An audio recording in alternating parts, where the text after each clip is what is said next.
আসসালামু আলাইকুম রহমতুল্লাহি ওবরাকাতুহু। বন্ধুরা, যারা মক্কা শরীফে হজ করতে চান এবং সেখানে গিয়ে নিজের চোখে সেটা দেখতে চান, যেখানে আমাদের প্রিয় নবী হজরত মুহাম্মদ সাল্লাল্লাহু আলাইহি সাল্লাম জন্মগ্রহণ করেছিলেন, এবং যারা মদিনা শরীফ দেখতে চান এবং সেখানে গিয়ে আল্লাহ রসুল সাল্লাল্লাহু আলাইহি সাল্লামের রওজা মোবারকে যারা সালাম জানাতে চান, তারা আমার সাথে থাকবেন। লাইক, কমেন্টস এবং সাবস্ক্রাইব করবেন। আসসালামু আলাইকুম রহমতুল্লাহি ওবরাকাতুহু। আপনারা সবাই কেমন আছেন? আলহামদুলিল্লাহ, আমিও ভালো আছি। যে অবস্থায় থাকি না কেন, আল্লাহ তাআলার শুকরিয়া আদায় করব। আলহামদুলিল্লাহ। তো আসলে আপনাদের সুপরামর্শের কারণে আজকে আবার আসলাম আপনাদের সামনে। তো আপনারা কোরআন শরীফ ২০ দিনের যে কোর্সটা, এটা সবাই পড়তে চেয়েছেন, জানতে চেয়েছেন। সেজন্যই আজকে সেই কোর্সটি চালু করতে যাচ্ছি। আজকে প্রথম ক্লাস।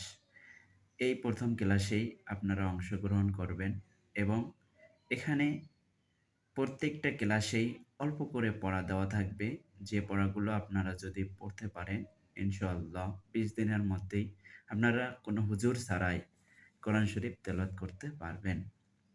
তো আসলে আরবি হরফ উচ্চারণের জন্য মূল মন্ত্র বা সহিভাবে উচ্চারণ করার জন্য মূল যেটা জিনিস দরকার আছে সেটা হলো মাখরাজ।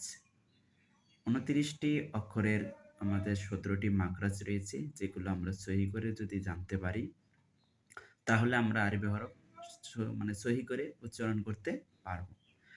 তো আশা করি আপনারা আজকের এই ক্লাসটা মনোযোগ দিয়ে দেখবেন। তো এখানে সহি করে প্রত্যেকটি অক্ষরের মাখরাজ কোন জায়গা থেকে উচ্চারণ হবে। মাখরাজ অর্থ হলো আরবি হরফ উচ্চারণের স্থান। এখন আমাদের এই অক্ষরগুলো কোথায় থেকে উচ্চারণ করতে হবে, কোথায় থেকে এই অক্ষরগুলো আমাদের উচ্চারণ করলে সহি হবে, সেই সম্পর্কে আমাদের মাঝে আমাদের এক হুজুর আছে, যে হুজুর হলো মাওলানা মোহাম্মদ শামসুল আলম। ইনি একজন কারি। আপনাদের প্রতিদিন উনি ক্লাস করাবেন। ওনার কিছু অডিও রেফারেন্স আমার কাছে রয়েছে, যেগুলোর মাধ্যমে আমি আপনাদের মাঝে কোরআনটা সহিভাবে ২০ দিনের মধ্যেই আপনাদের কমপ্লিট করে দেব। আপনারা যদি সঠিকভাবে প্রতিদিন মুখস্থ করতে পারেন, ইনশাআল্লাহ আপনাদের কোনো হুজুরের কাছে যেতে হবে না। আপনারা হুজুর ছাড়াই কোরআন শরীফ সহিভাবে তেলাওয়াত করতে পারবেন ইনশাআল্লাহ। তা আসুন আমরা দেরি না করে আমাদের প্রথম ক্লাসে চলে যাই এবং প্রতিদিনেই প্রত্যেক প্রতিদিনেই আপনারা প্রত্যেক দিনের ক্লাসগুলো অল্প করে কিছু পড়া থাকবে, যেগুলো আপনারা একবার হলেও দেখে নিয়ে পড়বেন। আশা করি আপনারা আমাদের এই ২০টি ক্লাস থেকে অনেক উপকৃত হবেন। আসসালামু আলাইকুম রহমতুল্লাহি।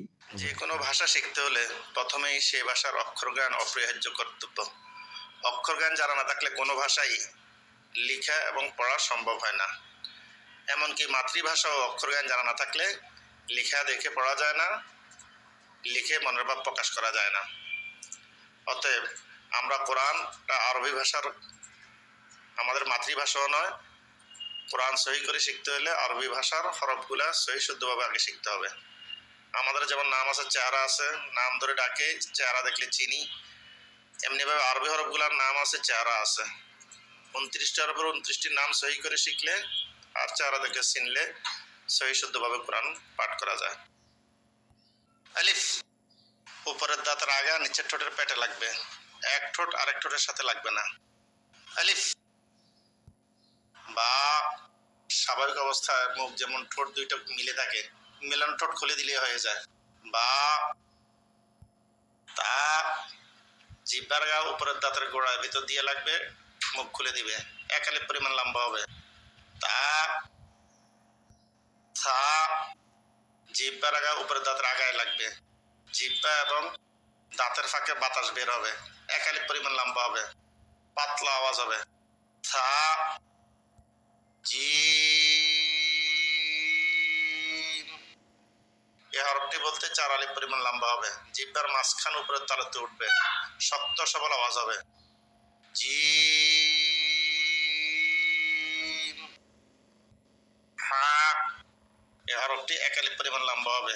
কন্ট্রোলের মাঝখান থেকে গরম বাতাসের সাহায্যে উচ্চারিত হবে। বাংলা আকার প্রকাশ পাবে। হা, খ, এ হরফ মোটা উচ্চারিত হবে। বাংলা ক্ষয়ের সাথে আকার প্রকাশ পাবে না। যে হরফগুলি মোটা হয় সেগুলি বাংলা আকার প্রকাশ পায় না। খ, দাল, চার আলিফ লম্বা হবে, স্বাভাবিক উচ্চারণ হবে। দাল, রাল, চার আলিফ লম্বা হবে, নরম হবে, জিহ্বার আগে উপরের দাঁতের আগায় লাগবে। রাল,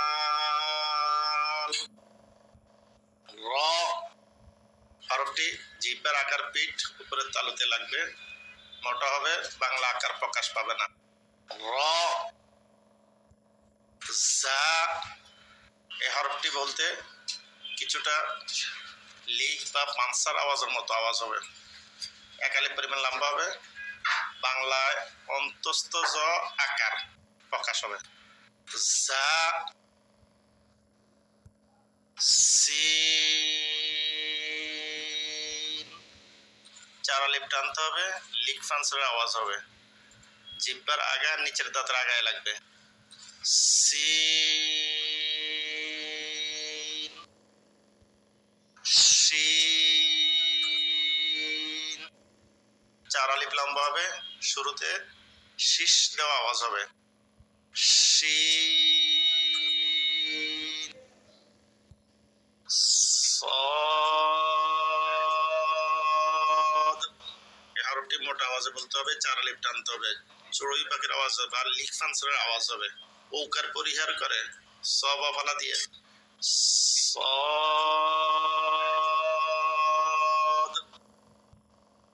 ওদ,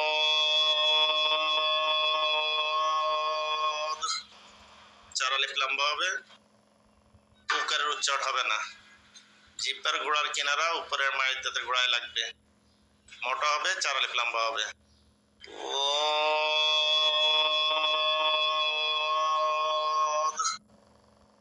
ত, এই হরফটি এক আলিফ পরিমাণ লম্বা হবে, জিহ্বার আগা উপরের দাঁতের গোড়ায় ভিতর দিয়া ধাক্কা দিয়ে মুখ খুলে দিবে।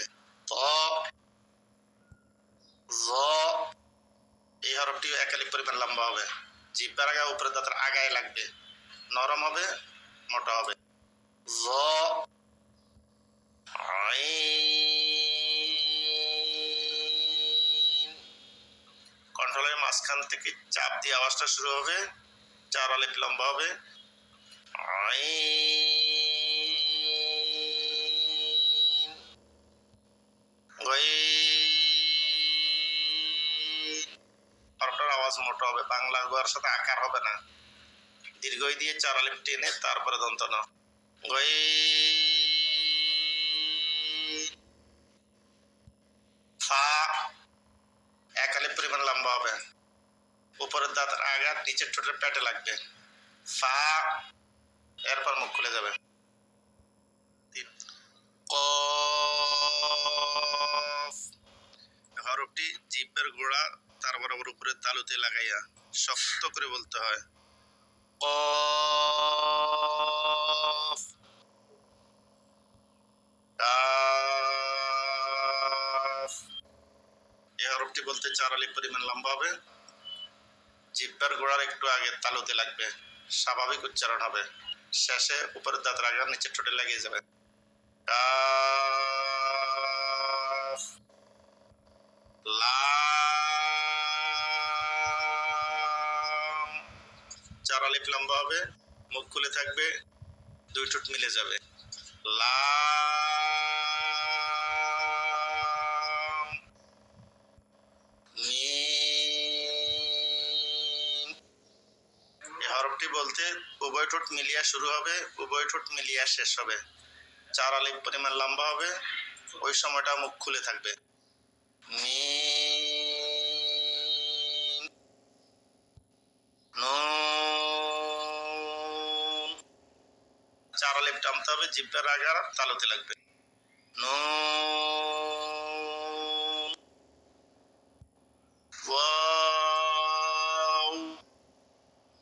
ঠিক 4 আলিফ পরিমাণ লম্বা করে বলতে হবে।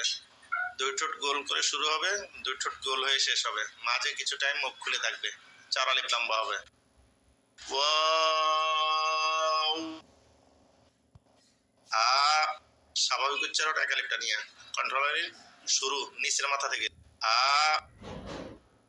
হামসা, রর উপরে নক্তা দিলে যেরকম সা হয়, বাংলায় অন্তস্থ জ আকার বলছিলাম, এই হরফ বলতে সেই ঝড় উচ্চারণ দিয়ে পরে হ হসন্ত যোগ হবে। হামসা, ইয়া 1 আলিফ পরিমাণ লম্বা হবে, জিহ্বার মাঝখানে উপরে তালুতে উঠবে, বাংলায় শুধু কেবল অন্তস্থ আকার, ইয়া